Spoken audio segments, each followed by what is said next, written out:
കോൺഗ്രസിലെ മുഖ്യമന്ത്രി ചർച്ചകൾ തള്ളാതെ കെ സുധാകരൻ. ഇപ്പോൾ നടക്കുന്ന ചർച്ചകൾ സ്വാഭാവികമെന്നും അഭിപ്രായം പറയാൻ കോൺഗ്രസിൽ സ്വാതന്ത്ര്യമുണ്ടെന്നും സുധാകരൻ പറഞ്ഞു. ഫലം വരുന്നതിന് മുൻപും ശേഷവും അഭിപ്രായം പറയാൻ ജനാധിപത്യം അനുവദിക്കുന്നുണ്ട്. എം കെ രാഘവന്റെ പ്രസ്താവന അദ്ദേഹത്തിന്റെ അഭിപ്രായമാണെന്നും എംപിമാർ മത്സരിക്കേണ്ടെന്ന് ഏതെങ്കിലും നേതാക്കൾ ഹൈക്കമാൻഡിൽ സമ്മർദ്ദം ചെലുത്തിയതായി തനിക്ക് അറിയില്ലെന്നും സുധാകരൻ വ്യക്തമാക്കി. ചർച്ചകൾ നടക്കട്ടെ. ചർച്ചകൾ നടന്നാലല്ലേ തീരുമാനങ്ങൾ വരൂ. തീരുമാനം വന്നാലല്ലേ കാര്യങ്ങൾ നടക്കൂ. കേരളത്തിൽ ഇതിനു മുമ്പൊന്നും ഇലക്ഷൻ നടന്നിട്ടില്ലേ? ഇലക്ഷൻ്റെ റിസൾട്ട് വരാനൊക്കെ കഴിയുന്നതിന് മുമ്പ് തന്നെ ചർച്ച തുടങ്ങലില്ലേ? ചർച്ച തുടങ്ങാറുണ്ട്. അതൊക്കെ ഒരുപാട് എത്രയോ കാലത്തെ പഴക്കമുള്ളവരാണ്. നിങ്ങൾ പുതിയ പത്രക്കാരാണ്, നിങ്ങൾക്കതറിയില്ല. എന്താ ക്ഷീണം എന്താ?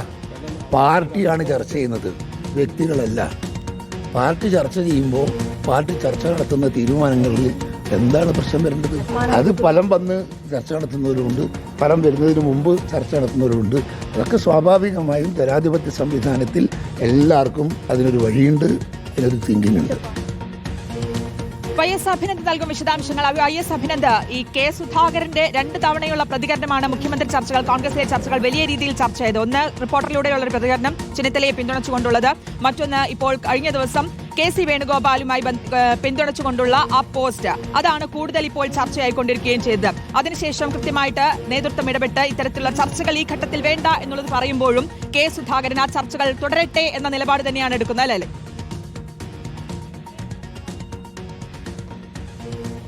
തീർച്ചയായിട്ടും ഈ കോൺഗ്രസിലെ മുഖ്യമന്ത്രി ചർച്ചകൾ അതൊരു സജീവമായിരിക്കെ വാദപ്രതിവാദങ്ങൾ ശക്തമായിരിക്കുകയാണ്. ഈ മുഖ്യമന്ത്രി ചർച്ചകൾക്കൊക്കെ തിരികൊളുത്തിയ നേതാവായിട്ടുള്ള കെ സുധാകരന്റെ പ്രതികരണം ഇപ്പോൾ വന്നിരിക്കുന്നത്. ഇന്നലെയും അത് തന്നെയാണ് വ്യക്തമാക്കിയത്. അഭിപ്രായങ്ങൾ പറയാനുള്ള പാർട്ടിയാണ് കോൺഗ്രസ്. സ്വാഭാവികമായിട്ടും ഇത്തരത്തിലുള്ള കാര്യങ്ങൾ ഇത് ആദ്യമായിട്ടൊന്നുമല്ല നടക്കുന്നത്, എപ്പോഴും ഇങ്ങനെയൊക്കെ നടക്കാറുണ്ട്. മുഖ്യമന്ത്രി ചർച്ചകൾ അത് നിയമസഭാ തെരഞ്ഞെടുപ്പിന് മുൻപും നിയമസഭാ തെരഞ്ഞെടുപ്പ് ശേഷവും ഒക്കെ നടക്കാറുള്ള രീതി അത് പാർട്ടിയുടെ രീതിയാണ്, സംഘടനാ രീതിയാണ്. പലരും പലതരത്തിലുള്ള ചർച്ചകൾ നടക്കും. ചർച്ചകളിലൂടെ മാത്രമേ കൃത്യമായൊരു തീരുമാനം കൈക്കൊള്ളുവാൻ സാധിക്കുകയുള്ളൂ. വ്യക്തികൾ പറയുന്ന ചർച്ചകൾ അത് പാർട്ടിയിലെ ചർച്ചകളാണ്. അതിനുശേഷം ഏറ്റവും ഉചിതമായിട്ടുള്ള ഒരു ചർച്ചയിൽ ഉരുത്തിരിഞ്ഞു വന്നിട്ടുള്ള ആശയം അത് തീരുമാനമായി മാറും. അതാണ് സാധാരണയായിട്ട് കോൺഗ്രസിന്റെ രീതി. ഇതൊന്നും അറിയാത്തവരല്ലല്ലോ കേരളത്തിലെ മാധ്യമങ്ങൾ എന്നുള്ള ചോദ്യമാണ് നിലവിലിപ്പോൾ കെ സുധാകരൻ ചോദിച്ചത്. യുവമാധ്യമ പ്രവർത്തകരായിരുന്നു കൂടുതലും ഇന്ന് ഈ പ്രതികരണം എടുക്കാനുണ്ടായിരുന്നത്. ആ സമയത്ത് യുവമാധ്യമ പ്രവർത്തകരോടും ചോദിച്ചു, നിങ്ങളൊക്കെ യുവാക്കളായതുകൊണ്ടാണ് ഈ കോൺഗ്രസിന്റെ കാര്യങ്ങളൊന്നും കൃത്യമായി അറിയാത്തത്.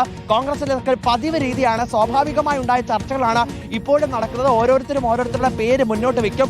എം കെ രാഘവൻ ഈ മുഖ്യമന്ത്രി ചർച്ച ചെയ്യുന്ന രൂക്ഷമായി വിമർശിച്ച രംഗത്തെത്തി. എം കെ രാഘവൻ പറഞ്ഞത് എന്താണെന്ന് തനിക്കറിയില്ല, പേഴ്സണലായിട്ടുള്ള കാര്യങ്ങളിലൊന്നും ഞാൻ ഇടപെടാറില്ല, അത് സ്വന്തമായിട്ട് പറഞ്ഞ കാര്യമായിരിക്കും, അതിലൊക്കെ അഭിപ്രായം പറയേണ്ടത് പാർട്ടിയാണ്. എം കെ രാഘവൻ പറഞ്ഞ മറ്റൊരു പ്രധാനപ്പെട്ട കാര്യം എംപിമാർ മത്സരിക്കേണ്ടതില്ല എന്നുള്ള ഹൈക്കമാൻഡിന്റെ തീരുമാനം അത് എത്തിയത് കേരളത്തിലെ ചില നേതാക്കൾ സമ്മർദ്ദം ചെലുത്തിയത് കൊണ്ടാണ് എന്നുള്ള പ്രതികരണത്തിന് മറ്റൊരു നിലപാടും പറയുവാനെന്ന് കെ സുധാകരൻ തയ്യാറായിട്ടില്ല. അങ്ങനെയൊന്നുള്ള കാര്യം തനിക്കറിയില്ല, പക്ഷേ താൻ പറയാനുള്ള കാര്യം അത് കൃത്യമായി പറഞ്ഞു.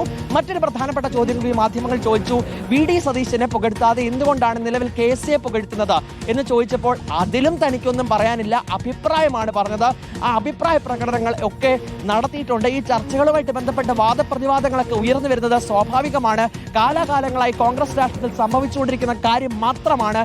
ഇതിനെയൊക്കെ വലിയ വാർത്തയാക്കി മാറ്റേണ്ടതില്ല എന്നുള്ള നിലപാടാണ് നിലവിൽ കെ സുധാകരൻ സ്വീകരിച്ചത്. അതായത് തിരികൊളുത്തിയ കെ സുധാകരൻ തന്നെ പറയുകയാണ്, ഇതിൽ യാതൊരു തെറ്റുമില്ല, ജനാധിപത്യ രീതിയിൽ മുന്നോട്ട് പോകുന്ന പാർട്ടി അധികാരത്തിന് എത്തിക്കഴിഞ്ഞാൽ ഇത് ഒക്കെ ഒരു ചർച്ചകളുടെ ഭാഗമായിട്ട് തന്നെ മുന്നോട്ട് പോകും, അതൊരു നല്ല തീരുമാനമായി വരികയും ചെയ്യും, അല്ലാതെ ഇതിനകത്ത് മറ്റൊരു പ്രശ്നമില്ല എന്ന് ആവർത്തിക്കുകയാണ് കെ സുധാകരൻ. ഇന്നലെ നടത്തിയ പ്രതികരണത്തിലും ഇന്ന് നടത്തിയ പ്രതികരണത്തിലും സമാനമായ രീതിയിലുള്ള നിലപാടാണ് കെ സുധാകരൻ. തീർച്ചയായിട്ടും. എന്തായാലും പക്ഷേ ഈ പ്രതികരണങ്ങളൊന്നും അത്ര ഗുണകരമാകില്ല എന്നുള്ളത് തന്നെയാണ് ഈ പ്രവർത്തകർക്കിടയിലും ആ ഒരു ആത്മവീര്യം കെടുത്തുമെന്നുള്ളത് ഇപ്പോൾ മുസ്ലിം ലീഗിനും അതൃപ്തി പരസ്യമാക്കുകയും ചെയ്തിട്ടുണ്ടെന്ന് PMA സലാം.